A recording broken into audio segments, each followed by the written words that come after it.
Good evening. Welcome to the homestead. Tonight's project, well, several nights, we're going to get started on the old trusty Dodge here. It needs a rocker panel on the driver's side, which we'll show you in a minute. It needs fenders and doors as well. We have new fenders. We're probably going to wait till spring to put them on. We have to find some doors. The thing about an older vehicle, you have to be a little bit mechanical to keep an older vehicle running. You wouldn't be able to afford to pay somebody probably to keep an old vehicle running if you're paying shop fees on every little thing you do. Watch some YouTube, get your hands dirty, go hang out with a friend, drink a beer, watch them work on their vehicle. A lot of the stuff like changing your oil, changing brakes, some of the more common stuff is actually, pretty straightforward when you get into it for your particular vehicle. Obviously if the engine needs to be rebuilt or something like that's a different story. Sheet metal is interesting. Changing body panels isn't too bad. Changing rocker panels, we're getting into drilling out spot welds and welding and some of that stuff to do it right. So we're going to bring you along for that as we go. But as you can see, this one, the door is getting a little tender here. Fender is getting a little tender. The rocker panel is getting really tender. We can take a piece of that out. This had rocker panels put on it once before. I think that they didn't take the whole rocker panel out, and we're going to show you as we go what I mean by that. Essentially, let me see if I can find a rocker panel. Here it is right here. Crash.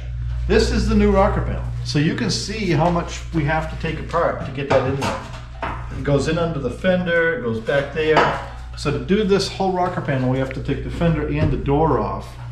A lot of times what shops will do, if it's good back in here, is they'll cut this rocker panel off like this and maybe cut it like this. They'll cut it down into pieces to fit it on there to make it a lot less labor intensive. And I'm not saying they're cutting corners, I'm saying they're saving you money if this doesn't all have to be changed. We're not paying labor, so we're going to change the whole thing. We're going to take the fender off, the door off, we're going to change the whole rocker panel. We're also going to use this time to figure out what's going on with the door. So it's not the hinge pins actually. I don't know if the door is just broken where the hinge goes on. I haven't really looked at it. I just know that the hinge and the door are actually moving independent of each other. So we're going to take the time to figure that out so the door actually shuts. So what we're going to do tonight is you saw that there, how the door tries to jump up and shut. We're going to unhook the batteries and we're going to see if we can get the door off in it and maybe get the fender off it. So let's get the hood open and unhook the batteries. And we got to take this battery out to take the fender off.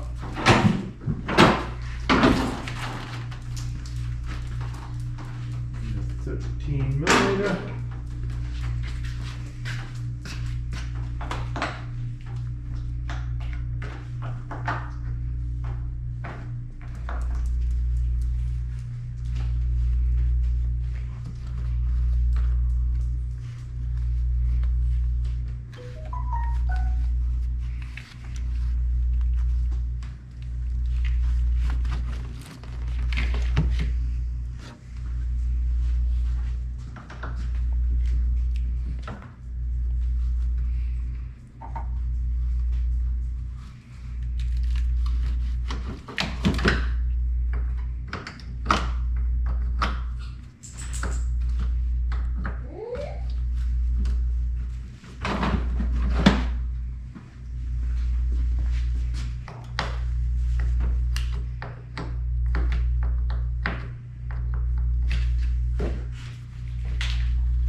The battery's all unhooked.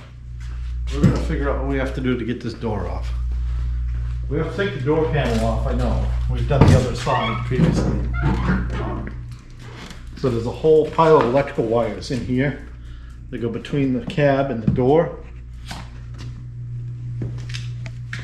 So there's a whole pile of electrical wires in here that go between the cab and the door. And the easiest way I've found to deal with that is to take the door panel off and unplug them off everything and pull them out. And this is that hinge we're talking about. The movement's actually right up in here. It's almost like this bolt is loose, but it's moving up in here, not actually in the hinge pin. So we'll investigate that because the door is going to come off, so we're going to have that all apart. So as you can see, This door panel doesn't stay on the best, so it's got a bunch of 1/4 inch roofing screws in it.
Now what we have to do is get all these wires unplugged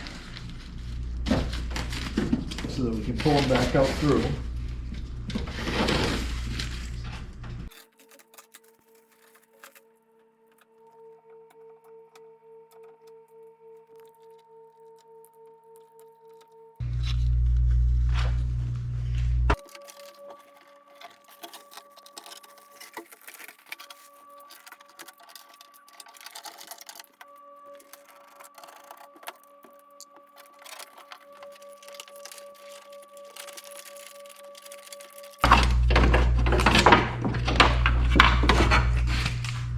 As you can see, there's a lot of wires.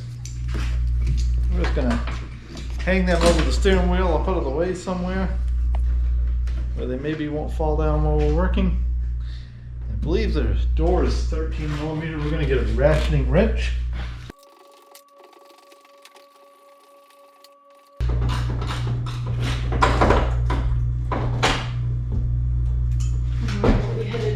Well, I'll try to get out of it first.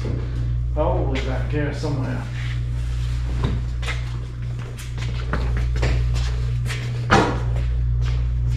Alright, door is off, wires up out of the way. We found that the top 2 holes on the door, the threads were stripped out or drilled out. Not really sure what's going on there. There's nothing that should have kept it from being tight though. So we'll take a look at that when we put it back together. So now's where we get into the interesting part, because to do this absolutely correctly, we need to take this fender off. Because this inner rocker panel, this outer rocker panel goes in behind that fender. Now we could cheat. We could cut it back here. We could cut this fender off, because this has been replaced once, this bad part down here. Probably wouldn't be too hard to break it right there and take it apart. But we're gonna go ahead and take it off, just get it out of there. It seems like it's a big daunting job, but it's one of those things where if you get up under here and look, it's just one piece at a time. We'll take the battery out, we'll unhook the fuse box, we'll unhook the cruise control, and we'll just slowly get everything unhooked. So we'll probably set you up somewhere, maybe up here where you can watch us. So let's get you set up and you can watch us, get this taken apart.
Then you run into lots of random stuff like this, and I scratch my head when I look at stuff like this. I'm like, I wonder what it does.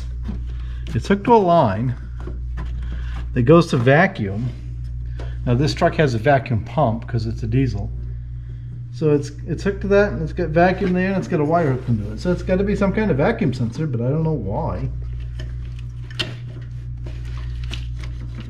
don't know if anybody ever watches Andrew. I can't remember his last name now. Camarata. So I full-heartedly, completely agree with Andrew when it comes to the complexity and the stupidity of some of the stuff in these vehicles. Like right now, I'm having one of those moments where I'm thinking, like, let's just take every wire out of this truck. We can put a cable to the fuel solenoid. So we pull the cable, it turns the fuel solenoid onto the injection pump. We can put a push button for the starter and a key for the on for the power. The motor will now run. We can hook one wire to the alternator to the battery to charge the battery. And okay, so maybe we put a couple things like the radio and the heater on the key as well. But it does make you wonder sometimes when you look at the amount of crap under the hood of one of these vehicles. I just wonder why. What he's really saying is Apocalypse Dodge.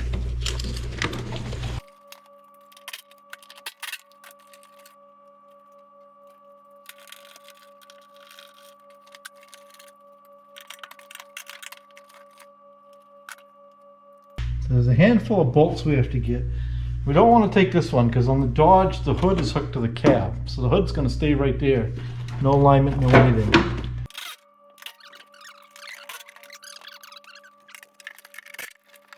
Alright, so the battery died, but we're back. So as you can see, we did, I'm not sure where the battery died, but the relays for the grid heaters are hooked way down in here. So rather than dig down for them with the fender on, we got it out away from the truck ways so we could reach in there. And that's pretty much it. I mean, I know it seems like a lot, but we've been probably about 30 minutes getting to this point where we're ready to now tackle the rocker panel correctly. So we're going to chuck this fender back near the back of the truck somewhere, or near the front of it, somewhere out of the way. And yeah, but you can see what I mean. Like if Sue comes in here and looks, like this bundle of wires here, you look how many wires in there, and then you look right down there, right in the bottom where all the crap and stuff from the road goes, there's a bunch of connectors.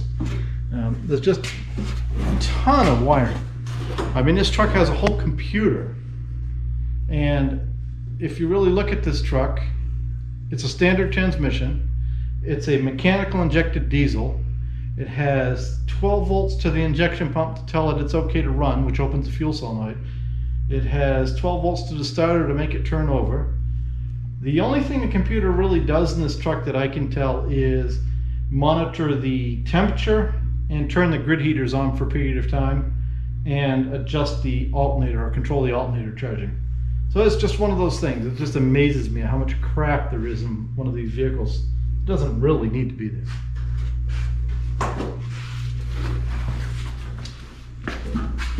So our next step is we're going to go ahead and we're going to get our floor mat out. We're going to take our plastic pieces off, this one off, and get our rubber door trim off. And then we're really ready to start cutting and drilling on spot welds and getting the rocker panels out of there. So we may call it a night right here. This may be a good place to stop and bring you back tomorrow night, and we'll work some more on this. So thanks for watching part 1. You saw us tear everything apart. We look forward to having you come back for part 2 as we start tearing into this and trying to weld in a new rocker panel. So don't forget to like and subscribe.